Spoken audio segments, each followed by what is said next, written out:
Bienvenue sur ma chaîne, je m'appelle Dave Nature et aujourd'hui on va réagir à deux petites vidéos de Vivien Roulin sur Instagram. Je pensais qu'il avait des vidéos YouTube un peu plus longues, mais il parle que de retaper sa maison plutôt que de nutrition et autres sujets de santé. Donc on va réagir à ces petites vidéos Insta. Les vieux darons de 90 kilos qui disent que j'ai un corps de lâche, les chômeurs qui restent à scroller sur TikTok. Bah ça il a raison, hein, les vieux darons qui, qui parlent de physique juste parce qu'ils vont à la salle de muscu ou même qu'ils ont pris des produits, j'ai envie de les... J'en ai aussi dans mes DM et dans mes vidéos et dans mes commentaires. C'est des gens qui pensent sincèrement que la masse musculaire leur apporte une grande valeur. Un surplus de masse musculaire leur apporte une grande valeur. Alors oui, la masse musculaire c'est intéressant, mais leur masse musculaire à eux, elle est complètement artificielle. Et ils ne l'auraient jamais eu sans poids en métal créé en usine. Enfin, ça aurait été impossible. Ils sont un peu drôles. Et corps de lâche. Non, il est bien foutu. Il a un corps naturel en gros. Corps naturel. Me traitant de feignant, les enfants qui se moquent de moi parce que je mange beaucoup de fruits et légumes. Aucun enfant doit se moquer de lui parce qu'il mange beaucoup de fruits et légumes. Mais ils doivent se moquer de lui parce qu'il se force à manger des légumes qui sont absolument dégueulasses et repoussants pour l'instinct. En réalité, s'il s'écoutait, il verrait que tous les légumes qu'il mange, qu'à 99%, sont absolument immondes et qu'il a juste été éduqué à les aimer, comme on est éduqué à aimer le vin ou éduqué à aimer le café, qui sont absolument toxiques, amers. Bref, le corps sait, mais on peut s'auto-endoctriner, s'auto-persuader que c'est sain et donc continuer quand même à consommer ces aliments. Les gens disent que je suis fou, mais je crois que c'est le monde dans lequel on vit qui est fou. Alors effectivement, je fais des choses bizarres, je commence toujours mes repas par mes fruits et légumes, je vise une... Ça ne fait aucune utilité, et ni sens non plus. Certes, manger cru, il va le dire après, c'est plus intéressant, mais commencer par des fruits et légumes ou par la viande ou que sais-je, ça n'a aucune importance. Si ton système digestif il est déjà sain, tu n'auras aucun problème à mélanger les aliments et commencer par X aliments et finir par l'autre. Enfin, ça en vrai, on s'en fout, c'est des règles pareilles. De l'auto-endocrinement, c'est de l'auto-persuasion en réalité. certaine forme d'autonomie. Je cuisine parfois avec des aliments que vous auriez considérés comme des déchets, comme par exemple... Par contre, ça c'est très bien. Ça, c'est le truc central, je dirais, de son mode de vie, qui recherche l'autonomie. Et ça, en réalité, il n'y a pas mieux. Parce que quand tu es autonome, tu es libre. Quand tu es libre, tu n'es pas contrôlable. Et notamment sur l'aspect de la santé. Si tu fabriques ta propre bouffe, si il y a des fruits et légumes végétaux qui poussent dans ton jardin que tu peux manger, au moins eux, tu sais exactement comment ils ont poussé, ce qui a été mis pour pousser, dans quel sol ça pousse. Pareil pour les animaux, hein, je dis sa vie parce que bah, y a aussi les animaux. Si tu as des animaux, tu sais exactement comment ils sont nourris. Tu sais que tu mangeras pas du poulet nourri au soja et à l'OGM, au maïs OGM. Si tu fais pousser des patates, tu sais qu'elles seront sans pesticides dans un jardin où tu auras mis de la bouse de vache de ton agriculteur voisin. Il n'y a rien de mieux que l'autonomie en réalité. C'est normal. En fait, l'autonomie aujourd'hui, ce qu'on appelle l'autonomie, c'était le mode de vie de base, le mode de vie naturel de nos ancêtres en fait. Juste que maintenant on est tellement dépendant que vivre naturellement c'est devenu être autonome. C'est devenu vivre pour l'autonomie. C'est devenu un truc bizarre d'ailleurs. Il le dit. Et par contre, oui, manger des déchets, comme il le dit, des déchets de végétaux, déjà manger. La plupart des végétaux qu'il a montré déjà ils sont indigestes. Et en plus, manger des tiges de radis ou de carottes, le truc c'est absolument infect. Quand tu le mâches, tu sais que c'est pas bon. Et si instinctivement tu peux en avoir besoin, tu peux en avoir besoin pour l'eau et les minéraux. Sauf que si tu le mâches, tu vas juste boire le jus et recracher toute la pulpe, toutes ces fibres indigestes, toxiques, qui enferment avec elles des antinutriments, qui vont irriter l'intestin, causer des problèmes de maladies auto-immunes plus tard, problèmes intestinaux. Les fans de radis qui sont très bonnes pour la santé, pleines de vitamine C.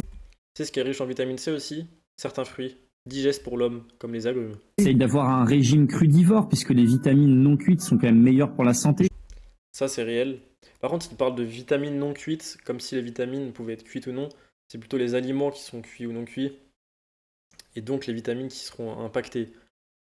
Et oui, les aliments crus, c'est bien supérieur aux aliments cuits, seulement si ces aliments crus sont déjà digestes à l'état brut. C'est-à-dire que si tu t'amuses à manger une patate crue, là, ça va être moins fun, tu vois, parce que la patate, c'est toxique quand c'est cru. C'est connu, c'est reconnu. Bah, tu la manges pas crue, tu la fais cuire. Parce que la cuisson, c'est une digestion à l'extérieur. C'est l'humain qui a eu, grâce à son cerveau, l'idée d'extérioriser sa digestion, une partie de sa digestion. Donc la cuisson, c'est exactement ça. La cuisson, ça va prédigérer les fibres et les toxines végétales qu'il y a dans les végétaux. C'est grâce à ça qu'on a survécu, que l'humain a perduré, parce qu'il a su extérioriser sa digestion pour digérer les trucs qui étaient indigestes. Donc, les végétaux. Et encore, la plupart, même cuits, seront toujours indigestes et toxiques. Ça nous a permis juste de consommer une partie des végétaux qui étaient indigestes crus. Mais cuire, par exemple, de la viande musculaire, ça n'a pas d'utilité parce que c'est déjà extrêmement digeste à l'état brut. Ça n'a pas d'utilité, ça va te faire juste perdre, comme il le dit, des vitamines, toutes les thermosensibles, qu'elles soient liposolubles ou hydrosolubles. Ça va oxyder les graisses, potentiellement créer des toxines aussi à cause de la cuisson et de la réaction de Maillard. Donc c'est bien évidemment que le cru est supérieur que si l'aliment cru en question est digeste à l'état brut. Pour 99,99% des végétaux, il faut les cuire. Les seuls qui sont digestes crus, ce sera des fruits. Et certains fruits, pas tous. Parce qu'il y en a certains, comme par exemple le piment, qui nous piquent, nous brûlent la bouche. Alors que pour les oiseaux, pas du tout. Parce qu'ils n'ont pas les récepteurs à la molécule qui nous brûle. Et donc, ces fruits sont faits pour les oiseaux. Donc si toi, tu manges un piment, tu vas avoir une réaction de stress. Ton corps, il va avoir l'impression d'être empoisonné, même si c'est juste du nerveux. La capsaïcine, la molécule qui fait la picotement, c'est juste nerveux. C'est pas du tout un danger, c'est juste ton corps qui perçoit un danger. Mais c'est quand même ton corps qui le perçoit. Ton corps, il va quand même réagir avec une sensation de stress. Il va quand même produire du cortisol, baver, tousser, voire même, il y en a qui vont jusqu'à vomir quand c'est beaucoup trop piquant. Parce que c'est censé être toxique. Même si ça l'est pas réellement, ton corps, il le perçoit comme toxique et donc c'est mauvais pour toi. C'est une énorme réaction de stress. Et donc c'est pour ça qu'on n'est pas censé manger de piment. Et aujourd'hui, vu que dans certaines cultures, on a été éduqué à aimer le piment depuis petit, et donc certains peuvent le manger. Mais c'est pas bon. Si c'est extrêmement stressant, c'est pas bon pour toi.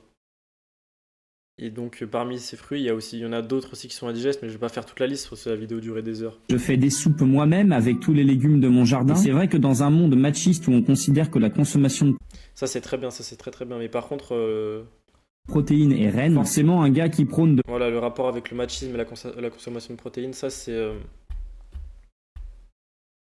Ça ne fait aucun sens en fait. Pourquoi vouloir manger des produits animaux est considéré comme machiste? Je ne comprends pas. C'est juste l'instinct naturel de tous les êtres humains sur Terre qui s'exprime. Pourquoi ce serait machiste? La nature serait-elle machiste? manger 400 grammes de fruits et légumes par jour plutôt que de la viande. En plus du fait que nous Remplacer la viande par les fruits, c'est pas bon. C'est pas bon. Clairement pas bon. Faut pas remplacer la viande par les fruits, il faudrait remplacer les pâtes Barilla, etc. Je sais pas s'il en mange lui, mais dans l'alimentation générale des gens, il faudrait remplacer les bases d'aliments céréalières, légumineuses, etc. par des fruits.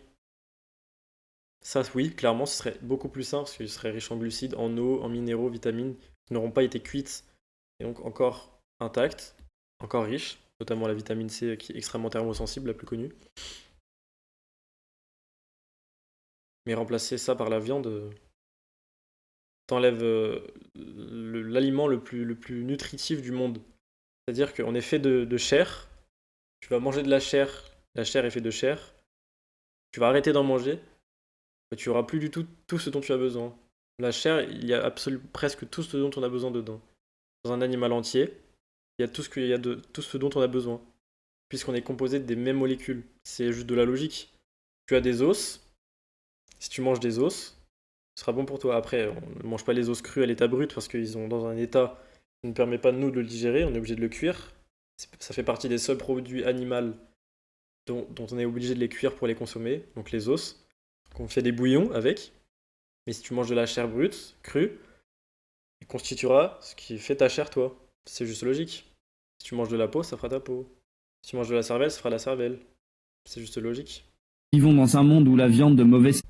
Mais après, on va te dire, les végétariens et véganes, ils ont un argument, c'est que oui, mais les gorilles, pourtant, ils sont bien musclés et ils mangent que de l'herbe. Oui, mais parce que tous les herbivores, leur système digestif est basé sur la fermentation. C'est-à-dire que même les herbivores, en réalité, ils ne digèrent pas les végétaux. C'est les bactéries qui les digèrent pour eux.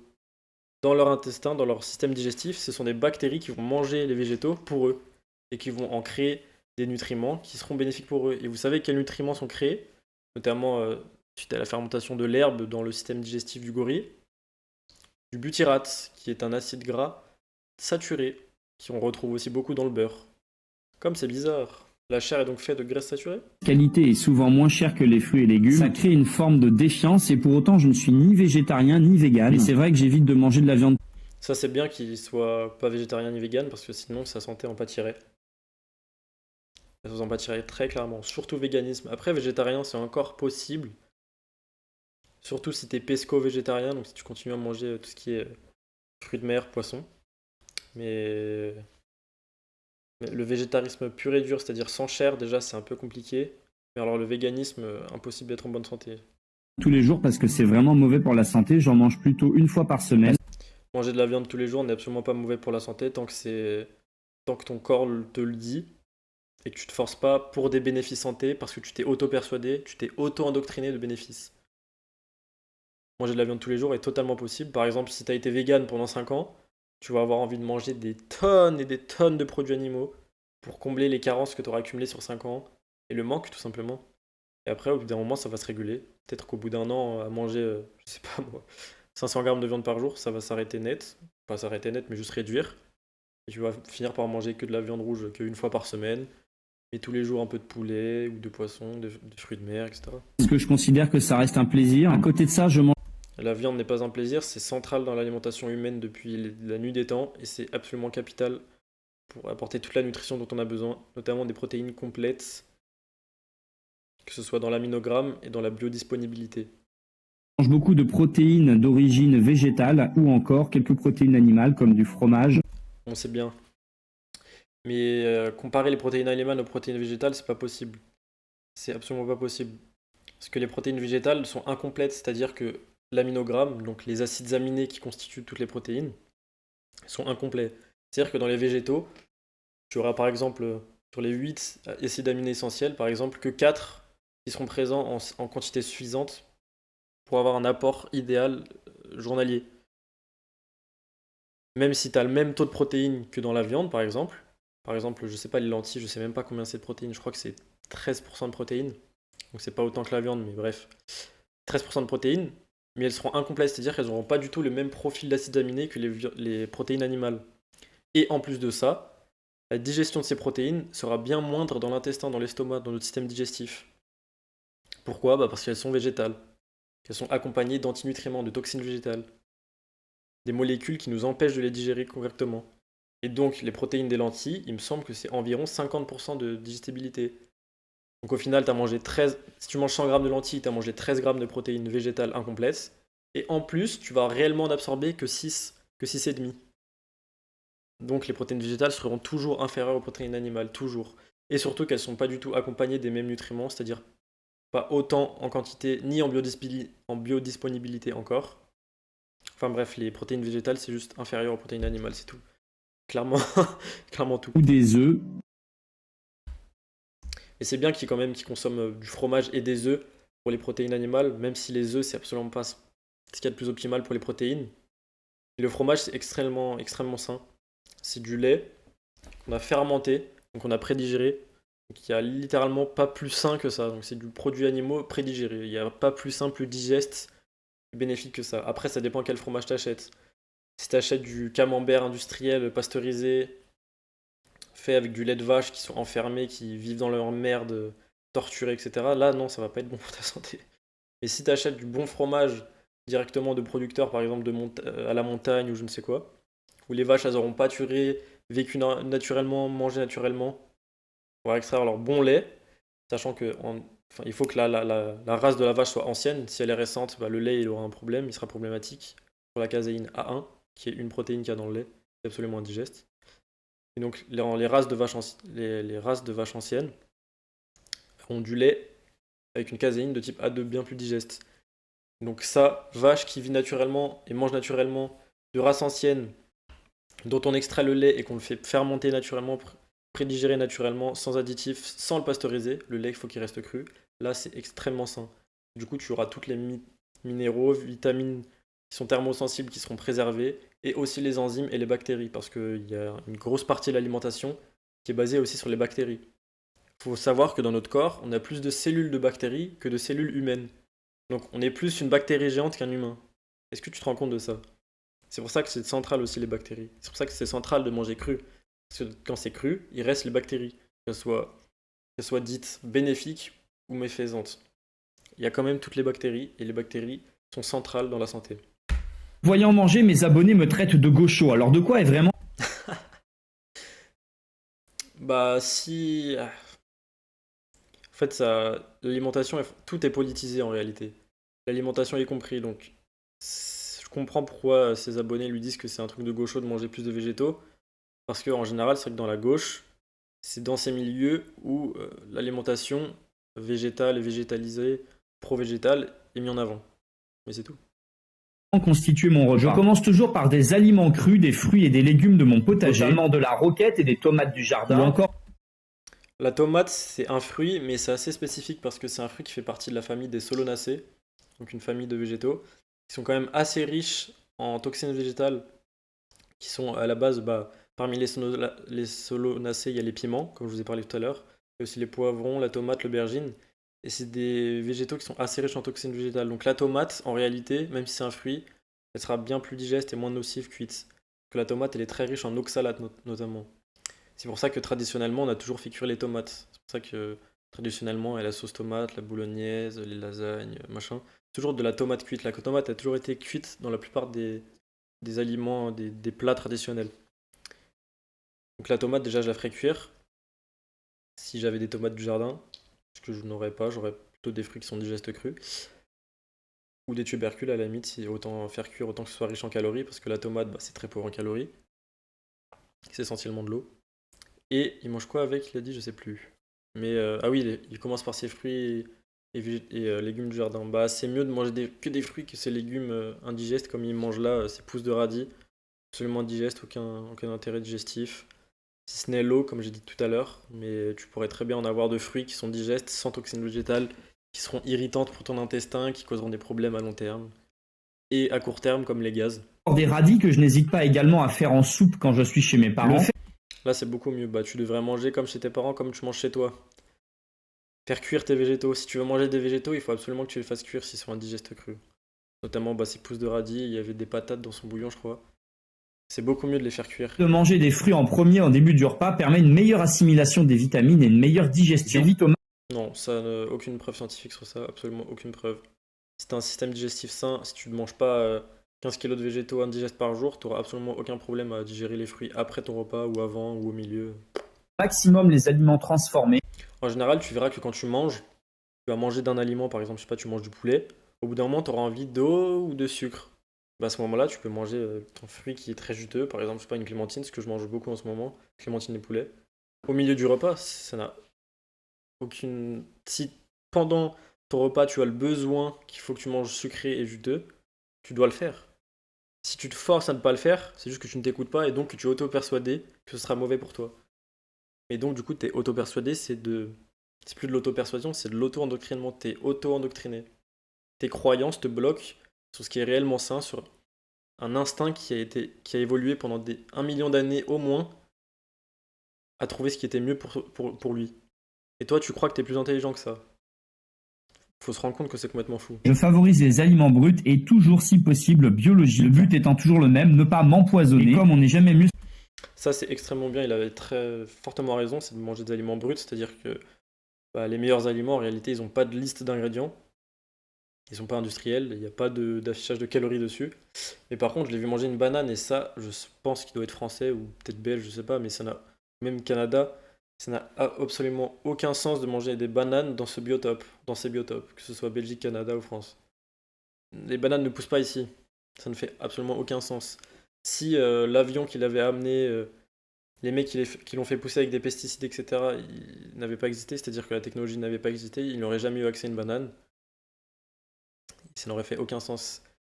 Certains disent que ça dérègle le rythme circadien, c'est-à-dire que le rythme, notre horloge interne, qui est adaptée bah, au lever et au coucher du soleil, ça la dérègle complètement parce que tu prends une banane qui a poussé, qui a poussé dans un autre environnement où le soleil se couchait et se levait à une autre heure.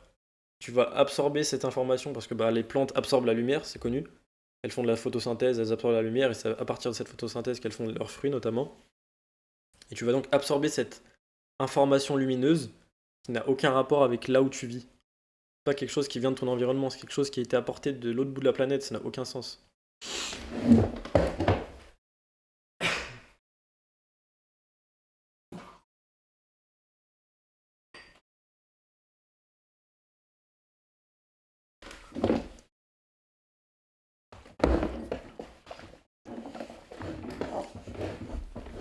servi que par soi-même, la plupart viennent de mon potager. Je mange très peu de viande, donc les protéines sont constituées. C'est très bien que la plupart de ces aliments viennent de son potager, parce qu'au moins il n'y a pas de pesticides. Et s'il a choisi la zone où il habitait plutôt bien, le sol doit être peu pollué, et il peut contrôler ce qu'il donne à ses plantes pour les nourrir, au lieu d'utiliser des engrais industriels, chimiques, azotés, je ne sais quoi. Tout simplement être la bouse de vache de l'agriculteur du coin, comme je l'ai dit tout à l'heure. Tu es principalement de lentilles et de fromage. Et contrairement aux idées reçues, je suis relativement musclé.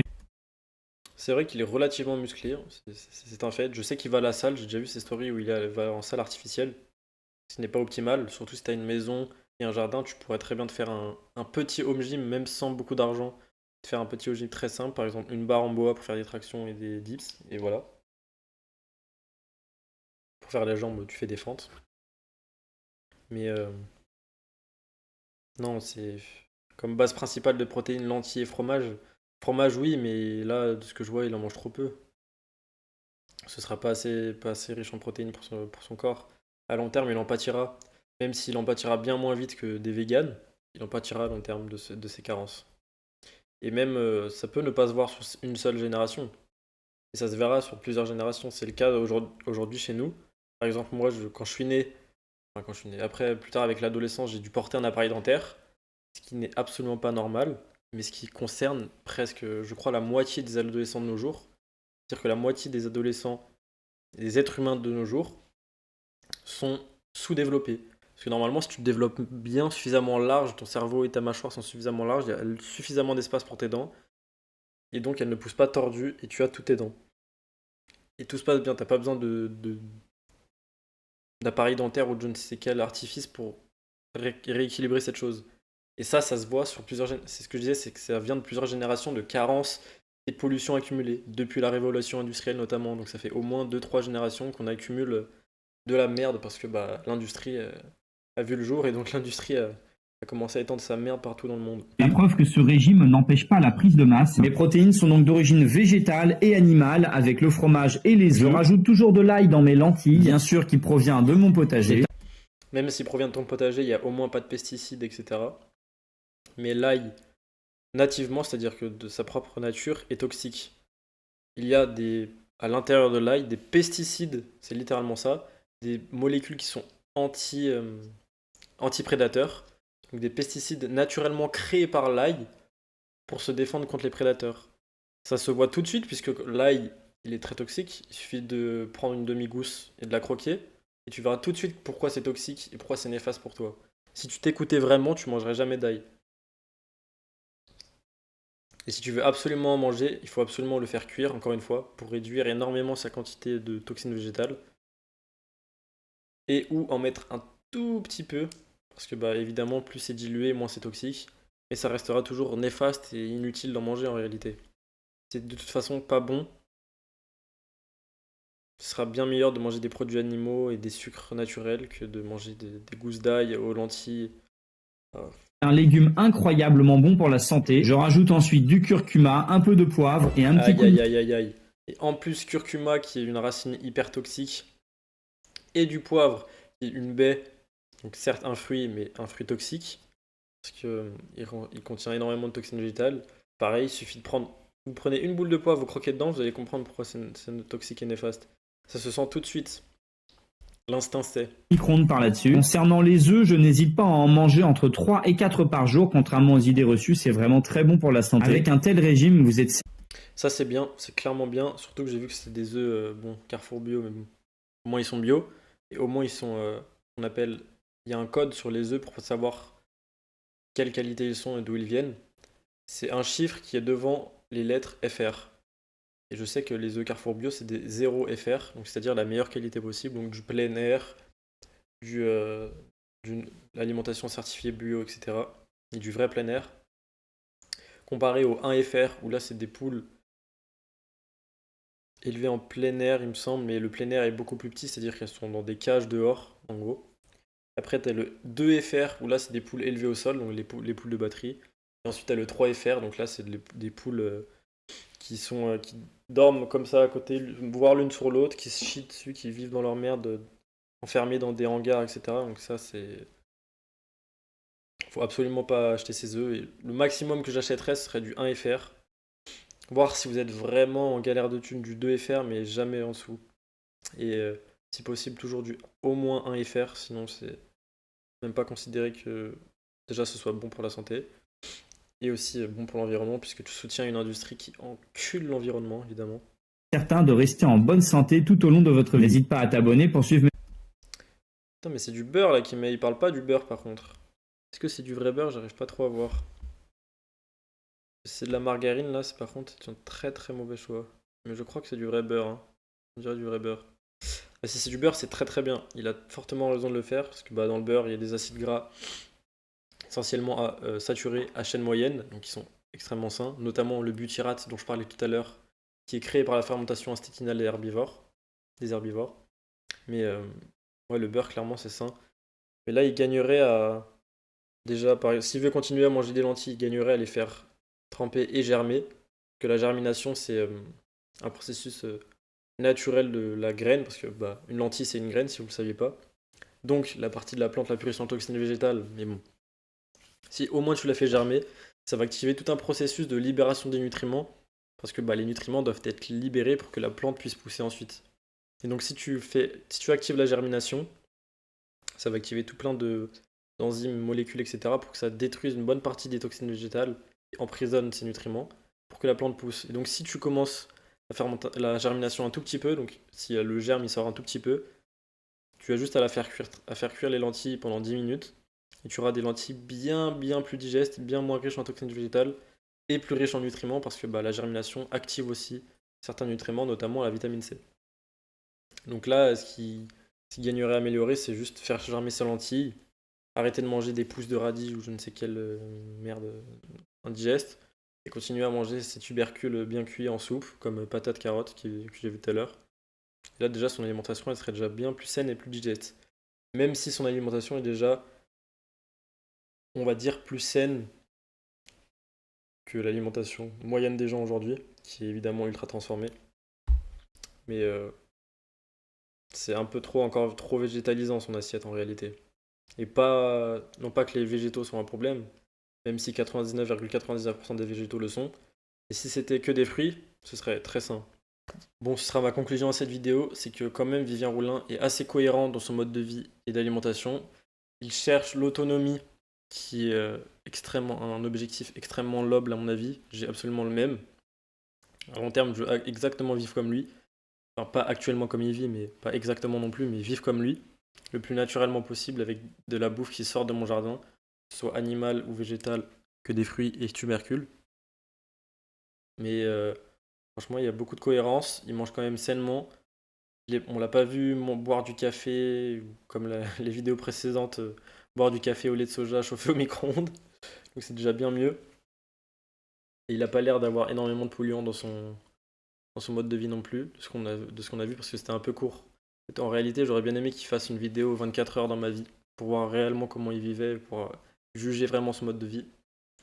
Mais franchement, c'est cohérent, c'est plutôt quand même globalement sain par rapport à la plupart des vidéos que j'ai fait. Mais si tu veux vraiment savoir ce qui est le plus optimal, le plus sain, naturel et instinctif, j'ai créé un protocole exactement à cet objectif-là. Il te suffit juste de rejoindre avec le lien en description. Ça, c'est nature.